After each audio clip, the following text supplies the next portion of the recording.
Hello everyone, in this video I am talking about UPPCS 2026 exam related importance update. तो exam की starting हुआ है applications 25 जून को, 27 जुलाई उसका लास्ट डेट है एंड मॉडिफिकेशन करेक्शंस का जो लास्ट डेट है वो 3 अगस्त है। इम्पोर्टेंस ये है कि आपकी मैंडेटरी है OTR करना, one time registrations. Through this website you can proceed your OTR applications. After that 72 hours you can proceed your applications UPPCS. So you can take print out for the future safety. Special instructions में in that case category, subcategory, domiciles and related to your informations that not be possible to till the last date after that. So last date के बाद modification possible नहीं है। and अगर आप कोई भी wrong information देते हैं so ये treat like a cancel, so आपका commissions आपका एप्लीकेशन कैंसिल कर सकती है। कमीशन को यानी स्टेज पे नॉलेज होती है जो भी आपने इन्फॉर्मेशन दिया है that not be fulfil that, so is rejected your application and also is giving 5 year ban to these exams. So make sure जो भी आप एप्लीकेशंस में इंफॉर्मेशन फुलफिल कर रहे हैं सो इफ प्रॉपर वे में रहे। If any change you are in that OTR, अगर आप OTR में कोई भी अपडेट करते हैं और उसको सिन नहीं करते हैं सो मैंडेटरी है आपको सिन करना ऑन डैशबोर्ड। इज दैट ऐसी कंडीशंस में एप्लीकेशंस इनकम्प्लीट माना जाएगा और that will be rejected your application. So candidate who fill the examination forms and he is not eligible for that exams but who is the fill form, तो वो आपको exam में नहीं बैठने दिया जाएगा। अगर कोई भी कैंडिडेट ऐसा है जिसका एग्जाम्स जो एलिजिबल नहीं है इस एग्जाम के लिए और वो इस एग्जाम्स को एप्लीकेशन फुलफिल करता है तो वो इस एग्जाम में नहीं बैठने दिया जाएगा। कमीशन आपका रिजेक्ट और कैंसिल कर सकती है एप्लीकेशन अगर आप रॉन्ग डेट ऑफ बर्थ देते हैं, ओवर एज हैं, अंडर एज हैं और मिनिमम क्वालिफिकेशंस को फुलफिल नहीं करते हैं तो आप नॉट एलिजिबल है दिस एग्जाम्स के लिए। कमीशन आपको किसी भी स्टेज पे समराइज कर सकती है, बेसिकली आपका एक डॉक्यूमेंट्स चेक कर सकती है।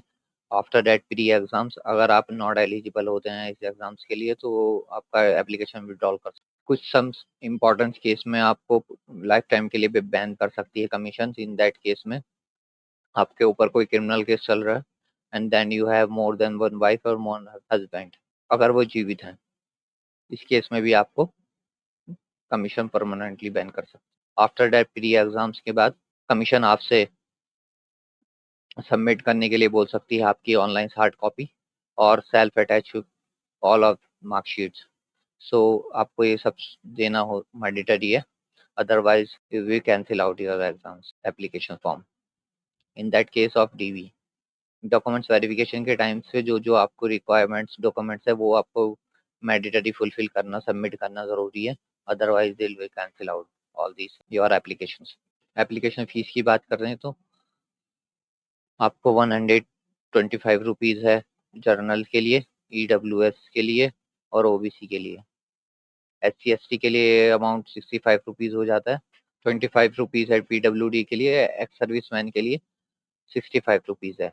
अगर आप रिसर्च स्कॉलर्स हैं और research chief ministers fellowship under काम कर रहे हैं so you having some weightage, so आप अपने अकॉर्डिंग देख सकते हैं। अगर फर्स्ट ईयर में है तो ये आपके मार्क्स के ऊपर डिपेंड करता है आप कितना ऑब्टेन करते हैं मार्क्स। वैकेंसीज की बात करें तो अबाउट 500 वैकेंसी है group A and group B की। आपकी रैंकिंग के अकॉर्डिंग उसका रिजर्वेशन नॉर्मली जैसे होता है सेम वैसे ही रिजर्वेशन है। यूपी कैंडिडेट के लिए कोई अपडेट नहीं है, otherwise you are other state so you like it general categories. अगर आप किसी और स्टेट से हैं सो आपको एज ए फाइट करना होगा जनरल कैंडिडेट। सो EWS सर्टिफिकेट के लिए कमीशन ने बोला है अगर आपके पास EWS सर्टिफिकेट है तो वो 1 साल पुराना होना चाहिए, वो मान्य है। अगर आप 2026 में हम एप्लीकेशन अप्लाई कर रहे हैं तो आपके पास 2025 का होना चाहिए। सो OTR के टाइम पर ही आपसे caste certificate and all these related detail पूछा जाएगा। सो जब भी आप OTR फॉर्म भरें सो बी केयरफुल, OTR का डेटा ही फैच होगा UPPCS की वेबसाइट पे। आपको एज रिलैक्सेशन मोर देन वन कैटेगरीज में बेनिफिट नहीं मिलेगा, एक ही कैटेगरीज में मिलेगा। PWD का कोई कैंडिडेट है और वो SC ST भी है तो आपको फॉर एग्जाम्पल के लिए सो आपको एक ही बेनिफिट मिल सकता है PWD का और SC/ST का, जो भी आपके लिए सूटेबल हो, मोर देन बेनिफिट्स हो। इन दैट वुमेन केस में, वुमेन कैंडिडेट में आपकी कास्ट डिसाइड करेगी आपकी फादर की कास्ट। सो सपोज दैट आपकी शादी हुई है जनरल कैटेगरी में और आप SC हैं, सो आपकी फादर की कास्ट जो थी SC, वही डिसाइड करेगी आपकी कास्ट। एजुकेशन क्वालिफिकेशन की बात करें तो बैचलर डिग्री रिक्वायर्ड है।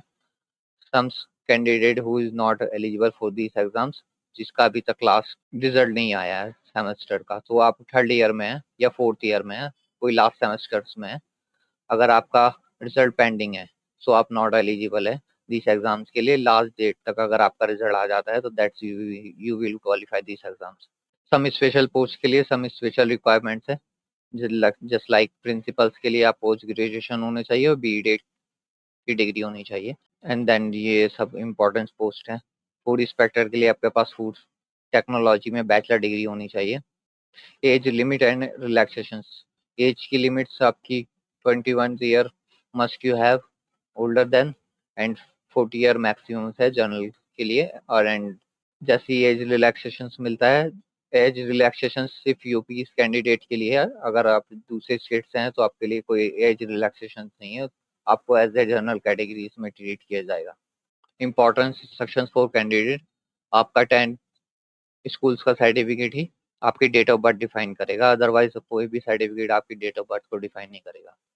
सो अगर कमीशन आपकी डिमांड करता है related to all marksheet certificate amongst of that, आपको मेन एग्जाम से पहले उनको सेंड करना जरूरी है, otherwise rejected your application. Ex service man की कंडीशंस में आप डिस्चार्ज होने चाहिए लास्ट डेट तक of application, so make sure आप। एंड सिलेक्शन के बाद आपको मेडिकल एग्जाम देना मैंडेटरी है before applying this examination applications. So make sure ये सम पॉइंट्स आपके लिए इम्पोर्टेंस है। जो भी आप OTRs में इंफॉर्मेशन देंगे वो सब फैच होगा UPPCS की वेबसाइट पे। सो मेक श्योर जो भी आप इंफॉर्मेशन फुलफिल कर रहे हैं वो सब करेक्ट रहे। एंड अगर आपका रिजल्ट पेंडिंग है लास्ट ईयर का, सो आप नॉट एलिजिबल हैं for this. Someone asking to me questions, क्या इसमें पैट का एग्जाम्स का स्कोर वैलिड है? सो पैट का कोई भी रोल नहीं है इसमें। एंड इम्पॉर्टेंट पार्ट, प्री के लिए डिफरेंट रजिस्ट्रेशन है, मेंस के लिए अलग डिफरेंट रजिस्ट्रेशन होगा। प्री से मेंस का क्वालिफिकेशन के लिए आपको 15 × 500, सो 7500 कैंडिडेट को क्वालिफाई किया जाएगा मेंस के लिए। मेंस से और इंटरव्यू के लिए आपको 500 × 3, 1500 कैंडिडेट के लिए इंटरव्यू के लिए कॉल किया जाएगा।